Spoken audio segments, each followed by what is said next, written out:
Hey guys, how's it going? Here we have a 2018 Springdale Mini. The model number is SM1750. This is a video walkthrough. We'll start outside and make our way around.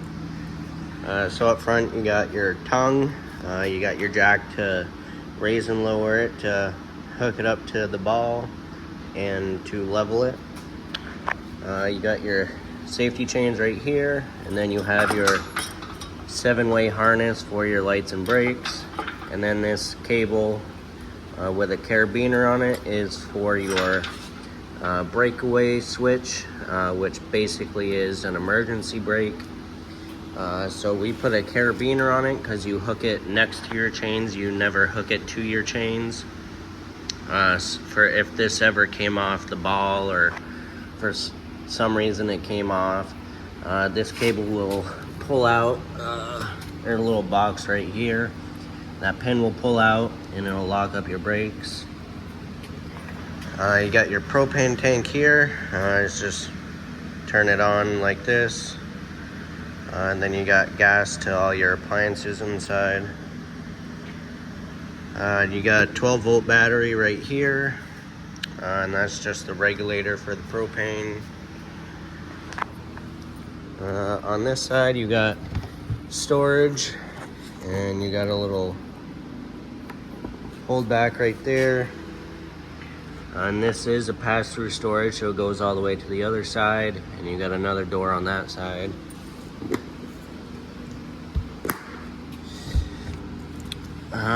You got stabilizer jack there. There are 4 of them. There's one on each corner.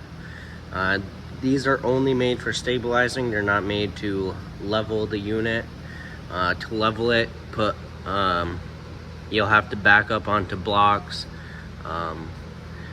What side needs to go up or whatever.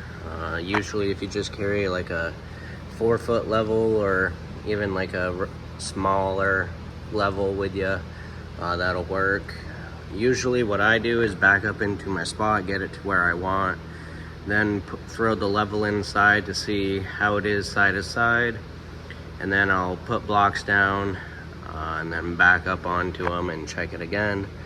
Once that's good, then you unhook from the vehicle and then use the front tongue jack to level it front to back, and then once it's all leveled, then you crank these down, and you can put blocks under them. So you don't have to crank them down as far, but you just crank them down, and then once they're touching, give it 1/2 to 3/4 of a turn, just to put a little pressure on them. You don't want to put too much pressure on them because they'll end up bending, and you don't want to do that. Like I said, they're just for stabilizing, so taking the shake out of it while you're walking around and going in and out. Alright, right here you have your water hookups. So on the left you have your freshwater connection. So you have portable water. So if you're dry camping, going to a state park or what have you, you'll have water on board, and this is just gravity fed. So you stick your hose in there at home before leaving, and you'll have water on board. And the drain for the tank is right here. And the little cap right here just screws onto there before you fill it up. Alright, and then on the right it's your city water connection. So when you're at a campground or a place that has water hookups, that cover just comes off. Hook your hose up to it.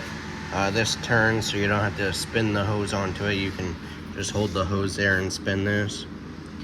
And with this you will need a pressure regulator. That way the pressure inside the unit is maintained. You don't have too much or too little pressure. And that is just direct water to all the faucets. Alright, below that you have your water heater right here.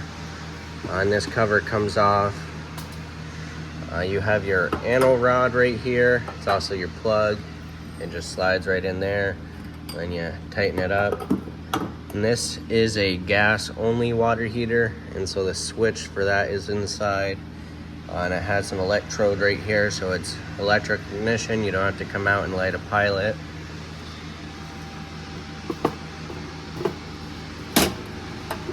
Alright.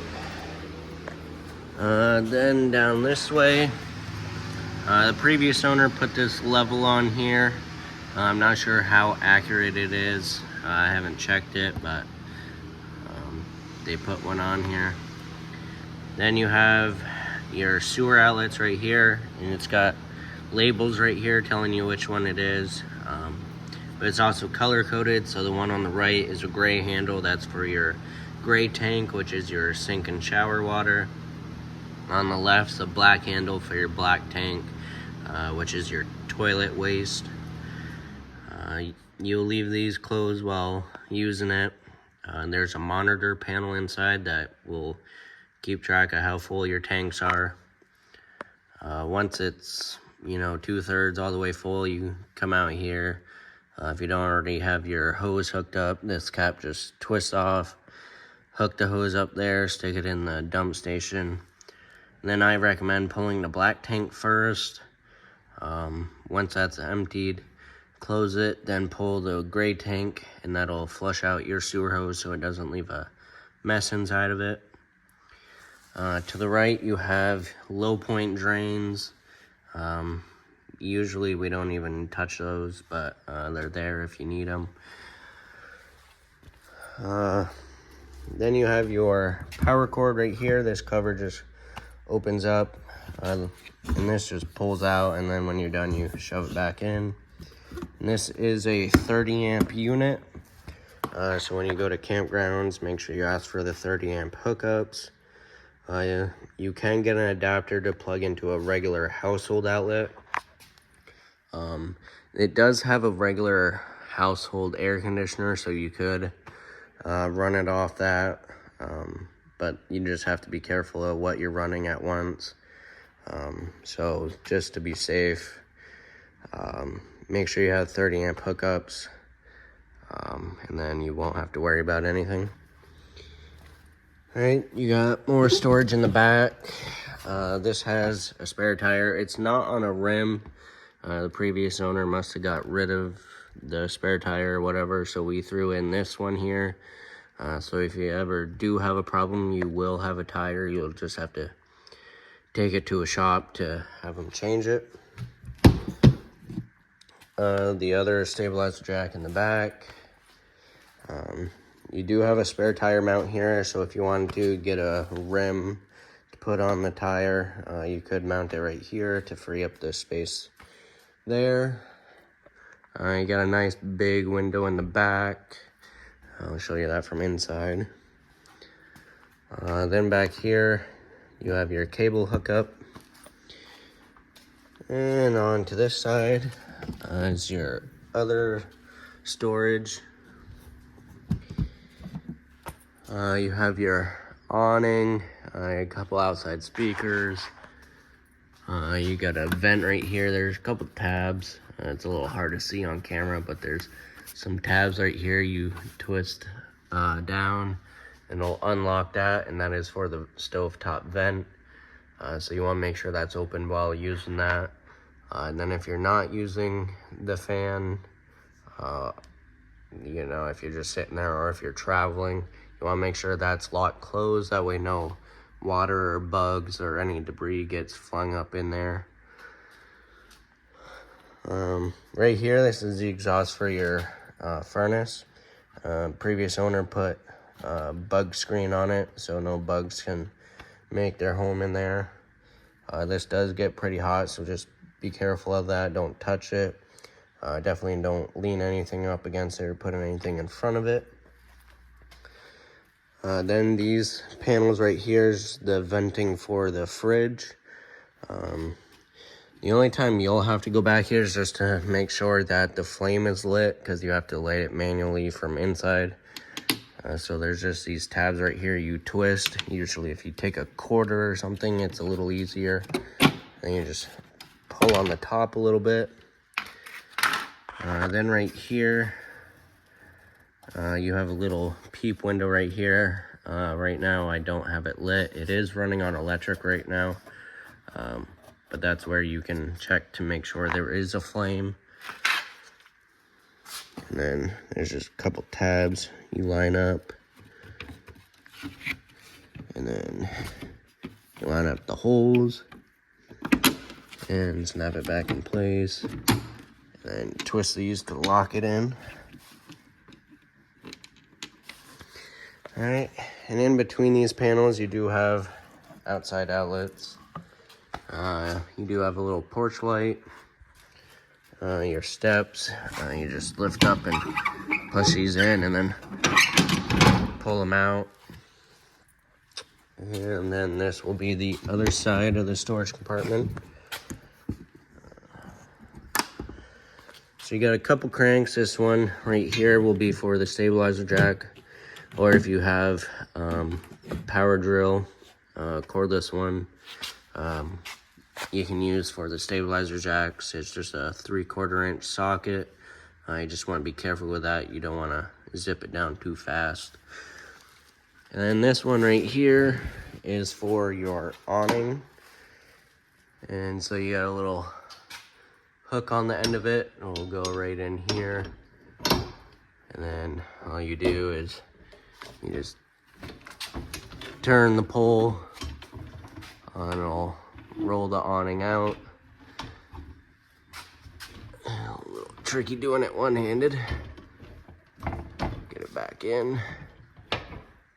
There.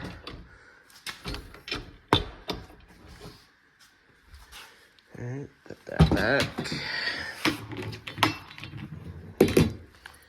Alright, now we'll go inside.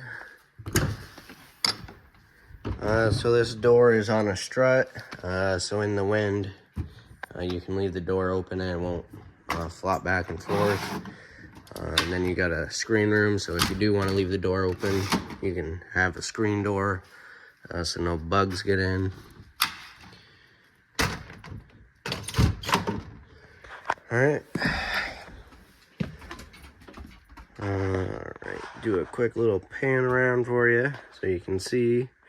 You got dinette in the back, you got your little kitchen area, and you got your bed right here. So you got a little closet right here with a little hanging rack, shelf above the bed, nice little window there. You got outlet and USB port and a nice little storage area at the foot of the bed. To the left you got couple light switches. You got this one, which will be for this little entry light right here, and then the second one will be for the porch light. And then the rest of the lights, well, they all have them, but the rest of them work off these switches. That one's got a switch too, but it works off that main switch there. But like I said, the rest of them, you just have to flip the switch on the light itself. You do have an outlet there on the counter for a coffee pot or whatever. Then your fridge is right here. You got a little tab, push up and then it opens. And you got a little freezer section there, and it does have a little ice tray. And then all your controls are right here. Let's see if I can focus it a little better. So right here, this is your source control. So you have electric, so when you're plugged in, or you have a little flame to run off gas. And then you have the temperature control for the electric here. And then the gas knob control is right here. So you have high, medium, and low. High will be the coldest, and then low will be not so cold. So to turn it on electric, all you do is just turn this knob to the little plug-in, and then you turn this on to what temperature you want, and then turn it off, and then you can turn it to the flame. And then to light the flame, make sure the propane tank is on, and then you turn this to high, you push in and hold it, and then while you're holding it, use your other hand to hit the sparker. And it might take a couple tries, but there's a little red line right here. You want to make sure that it's moved over to the green. Once it's moved over to the green, keep pressing and holding this knob for about 10 seconds, and then let off of it, and then go check to make sure that the flame is lit. And then once it's lit, you can turn it to what temperature you want on the flame, and then turn it off. And that's how to operate the fridge. Then next to the fridge, you have your radio right here. You do have speakers inside and out. Your furnace is right here. This is where the heat comes out. And the thermostat for that is right on this wall. So all you do is just flip this lever and then kind of set it to what temperature you want. And then when you're not using it, make sure it's clicked all the way to the left. Below that, you have your monitor panel right here.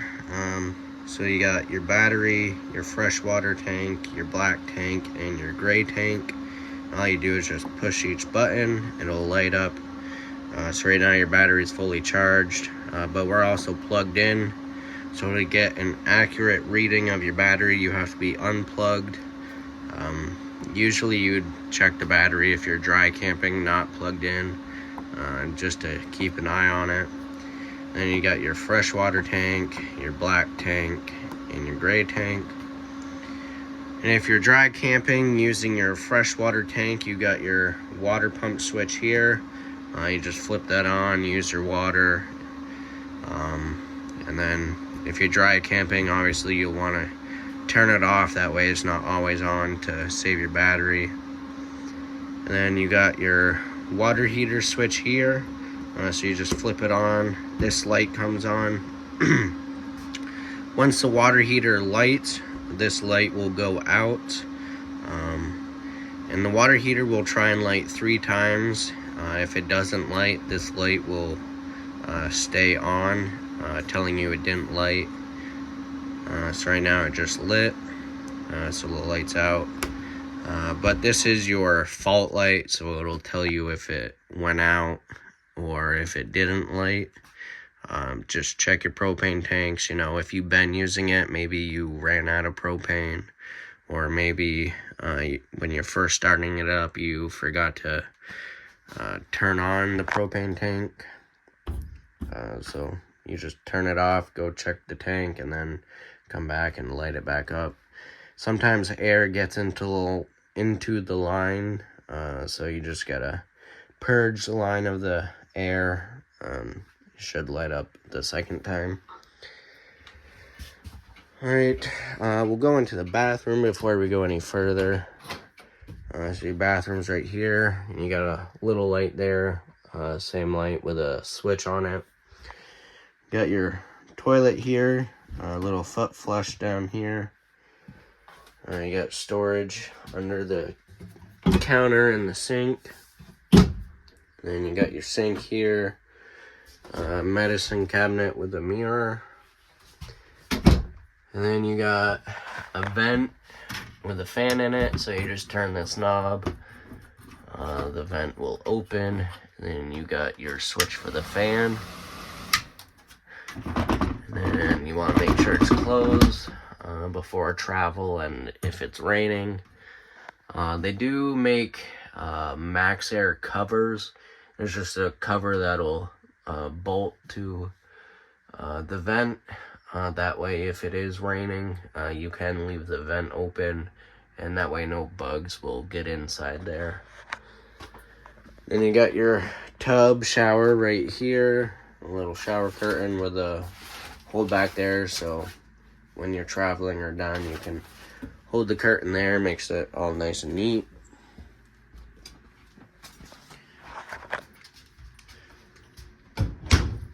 Alright, you got your kitchen sink here, you got a little strainer, and it's also a plug, so it just kind of twists in there. Then you got your 2-burner cooktop here. You will need a grill lighter to light it. So you put your grill lighter up to it and then turn it to high, and then it'll light right up. You do have a light and the fan. Microwave right here. And then you got storage up here.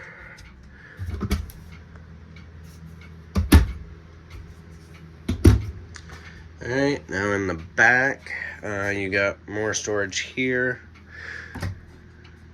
And then below, this is your converter. And this has all your fuses and all your 110 breakers right there. Then you got your air conditioner right here. It's just household air conditioner. Pretty basic controls. You got another outlet here. Then you have your dinette table here. And this table does fold down. Well, it doesn't fold down, but you lift it off the poles, pull the poles out of the sockets on the floor, and then lay them down. And then the table will rest here, and then you can put the cushions on top of it, and then it will make into another bed back here. Alright. And you do have access to the storage underneath here. And then you do have little storage under here, because this is screwed down right here. But if you wanted to make it like an actual bench dinette, you could unscrew that. Then you could have a bench instead of a booth. A bunch of windows in the back, so you could have a nice view while eating at the table. If you're parked next to a lake or whatever. Plenty of window area back here. So that's everything to do with the 2018 Springdale Mini. I hope this was helpful, and I hope you guys enjoy it. And thanks for shopping at Mickelson RV.